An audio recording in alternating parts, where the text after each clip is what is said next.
बुद्ध की कहानियों में अक्सर दिमाग कमजोर होने का अर्थ मानसिक और आत्मिक स्थिति की कमजोरियों से होता है। एक प्रसिद्ध कथा के अनुसार एक व्यक्ति बुद्ध से पूछता है कि उसके दिमाग को कैसे मजबूत किया जा सकता है। बुद्ध बताते हैं कि दिमाग की मजबूती मानसिक अनुशासन, आत्मसमर्पण और आत्म स्वीकृति से आती है। उन्हें समझाते हैं कि अगर व्यक्ति अपने मानसिक व्याधियों, गलतियों और बुरे आदतों को पहचानता और उनसे छुटकारा पाने का प्रयास करता है तो दिमाग और विचारों की ताकत बढ़ सकती है। यह प्रक्रिया आत्मसमझ और नियमित ध्यान की अभ्यास के माध्यम से संभव होती है। दोस्तों, इन कहानी को जरा ध्यान लगा के सुनिएगा, क्योंकि ये कहानी आपकी जिंदगी को बदल देगा। दोस्तों, मानव जीवन बहुत कठिनाइयों के बाद मिलता है और मानव जीवन जीना भी इतना आसान नहीं है। हर दिन मनुष्य के जीवन में तरह तरह की मुसीबतें आती रहती हैं और साथ ही उसका दिमाग कमजोर हो जाता है। आज की इस कहानी के माध्यम से जानते हैं कि मनुष्यों में ऐसी कौन सी आदतें पाई जाती है जो उनके दिमाग को धीरे धीरे कमजोर करती हैं। मित्रों, दिमाग हमारे शरीर का महत्वपूर्ण अंग है। हमारे शरीर के अंदर होने वाली हर क्रियाएं मस्तिष्क से ही संचालित होती है।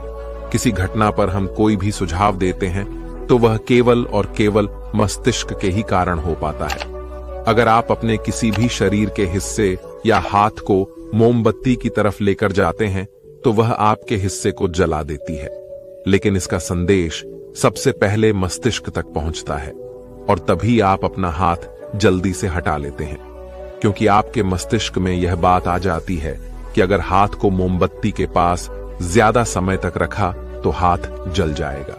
यदि व्यक्ति का मस्तिष्क ठीक से काम न करे तो वह इस दुनिया में जीवन जीने के लायक भी नहीं रह सकेगा।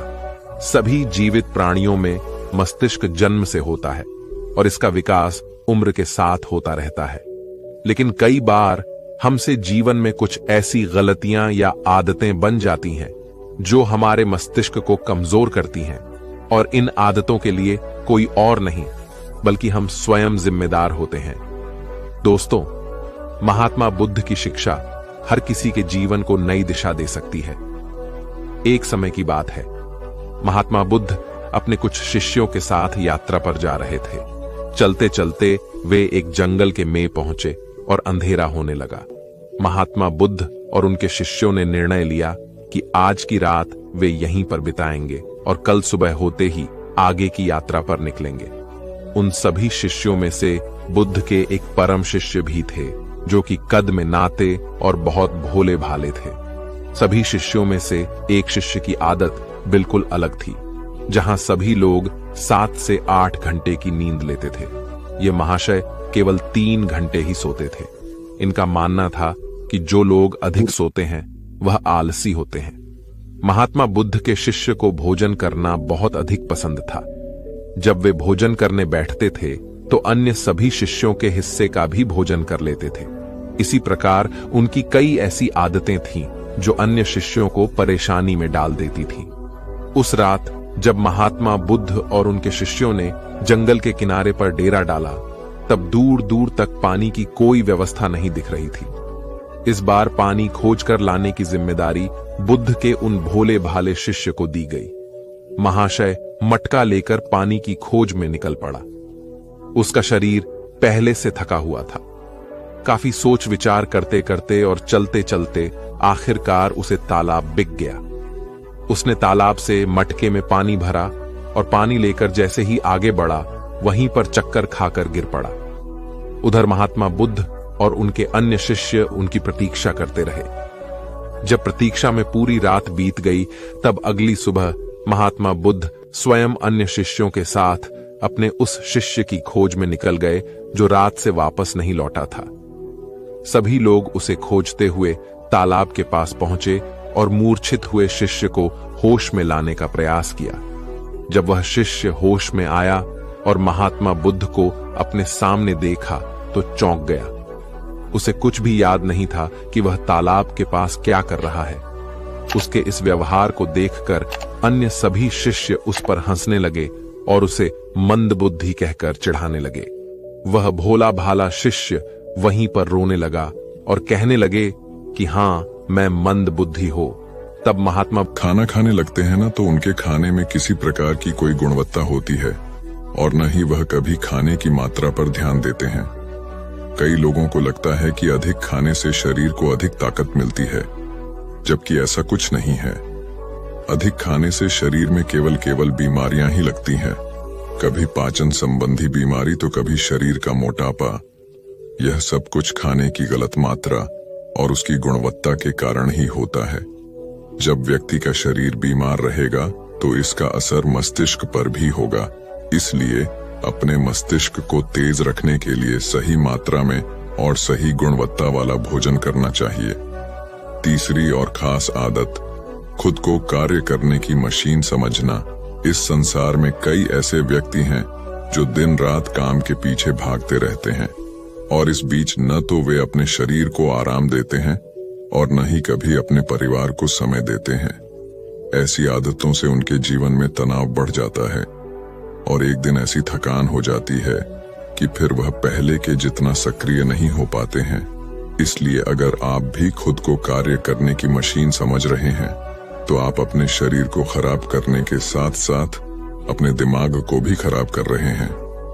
इस आदत को आज ही खर्च करें और एक सामान्य जीवन जी जितनी आवश्यकता है उतना ही कार्य करें।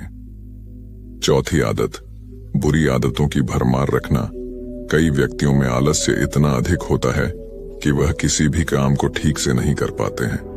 उनके शारीरिक और मानसिक शक्तियों में अक्सर कमजोरी पाई जाती है और इस कमजोरी का मुख्य कारण होती है उनकी गलत आदतें। काम को टालना, आवश्यकता से अधिक सोचना, बेकार की बातों पर चिंता करना, ये सभी दिमाग को कमजोर कर देने वाले लक्षण होते हैं। इसीलिए यदि सही जीवन जीना है और दिमाग को तेज रखना है तो सबसे पहले अपनी बुरी आदतों को खत्म करें। पांचवी आदत, खुद की बुराई और कमजोरी देखना। कई बार व्यक्ति के सामने ऐसी परिस्थितियां आ जाती हैं जिनमें वह खुद को असहाय और कमजोर अवस्था में पाते हैं, लेकिन इस अवस्था से निकलने के स्थान पर वह स्वयं को ही कमजोर मानने लग जाते हैं। खुद की बुराई करना और खुद को कमजोर देखना इंसान की सबसे बड़ी गलती होती है। यह कार्य जीवन में कभी नहीं करना चाहिए, क्योंकि यह आपके जीवन की प्रगति में बाधा बनती है। इससे आपके मानसिक स्वास्थ्य को हानि पहुंचती है, आत्मविश्वास में कमी आती है।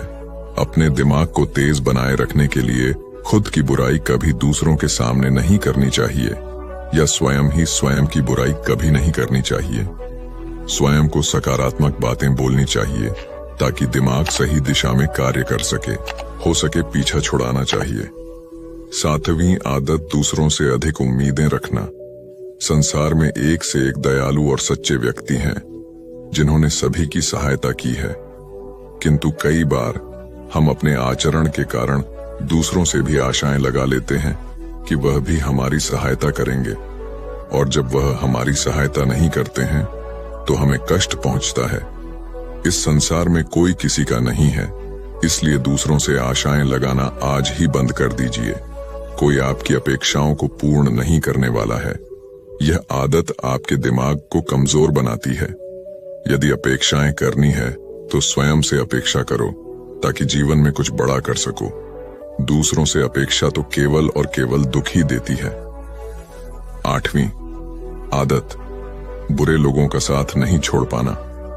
हम सब अच्छी तरह से जानते हैं कि हमारे आसपास किस तरह के लोग रहते हैं और उनका हमारे जीवन पर क्या प्रभाव पड़ने वाला है। जब कभी आपको लगे कि किसी का साथ आपको नुकसान पहुंचा रहा है या आपके जीवन को प्रभावित कर रहा है, तो उसे वहीं पर समाप्त कर देना उचित होता है, क्योंकि बुरे लोग आपको कष्ट और नकारात्मकता के अलावा कुछ नहीं देने वाले हैं। ऐसे लोगों से दूरी बनाकर ही जीवन में सफलता पाई जा सकती है, किंतु कई बार ऐसा होता है कि वह हमारे करीबी होते हैं और हम चाहकर भी उनसे पीछा नहीं छुड़ा सकते। भले ही हम उन्हें अपने जीवन से निकाल नहीं सकते, लेकिन उनसे दूरी बनाकर अवश्य रह सकते हैं। बुरे लोग आपके दिमाग को प्रभावित करते हैं, इसीलिए दिमाग को सही रखने के लिए ऐसे लोगों के संपर्क में बिल्कुल ना रहे। नवी आदत, स्वयं की गलतियों को अनदेखा करना कई बार व्यक्ति से यदि कोई गलती हो जाए तो वह उसे पूरी तरह से अनदेखा करते हैं और जिम्मेदारी लेने से बचते हैं, जबकि यह आदत आपके जीवन को सफलता की ओर ले जाती है। कभी भी यदि आपसे गलती हो जाए तो उसे पूरे मन से स्वीकार कर लेना चाहिए, साथ ही क्षमा मांग लेनी चाहिए। इस संसार में पश्चाताप से बड़ी कोई क्षमा नहीं होती है। यदि गलती करने के बाद आपको सच्चे दिल से पश्चाताप है तो उसका पाप आपको कभी नहीं लगता। जो व्यक्ति जिम्मेदारी लेने से डर लड़ते हैं वह दिमाग से कमजोर होते हैं, जबकि सच्चाई के साथ सभी का सामना करने वाला व्यक्ति अधिक हिम्मती और दिमाग से तेज होता है। 10वीं आदत, अपनी असफलताओं के लिए दूसरों को जिम्मेदार माना। सफलता और असफलता एक ही सिक्के के दो पहलू हैं। दोनों ही परिस्थितियों में हमें स्वयं इस बात का आकलन करना चाहिए कि यह सफलता या असफलता हमारे जीवन की महत्वपूर्ण घटना है और इसकी सारी जिम्मेदारी हमारी है। कई बार यदि हम किसी काम में असफल हो जाते हैं तो हम उसके लिए अपने माता पिता, गुरु इत्यादि को जिम्मेदार मानने लगते हैं।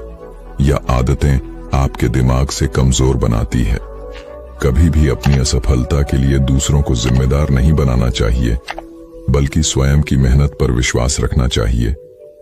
इस प्रकार बुद्ध ने उस व्यक्ति को ऐसी आदतें बताई जो उसके दिमाग को दिन रात कमजोर कर रही थीं। उस व्यक्ति ने सच्चे मन से बुद्ध को बताया कि हाँ, यह सब उसकी आदतें हैं और वह अपनी गलत आदतों के लिए स्वयं को जिम्मेदार मानता है। साथ ही वह वादा करता है। दोस्तों, मैं उम्मीद करता हूं कि यह कहानी सुनने से आपके जीवन में अच्छे बदलाव आए होंगे। आपको इस वीडियो से क्या सीखने मिला, ये कमेंट करके जरूर बताएं और अपने परिवार, दोस्तों या आपके करीबी इंसान के साथ यह कहानी शेयर करके उन्हें भी इस ज्ञान से परिचित करवाएं। बाकी अगर आपको ये वीडियो दिल से अच्छी लगी हो तभी इस वीडियो को लाइक कर देना और आपने अब तक इस चैनल को सब्सक्राइब न किया हो तो चैनल को सब्सक्राइब कीजिए। कर देना। आपका हर दिन शुभ हो और खुशियों से आपका जीवन भर आ रहे। धन्यवाद।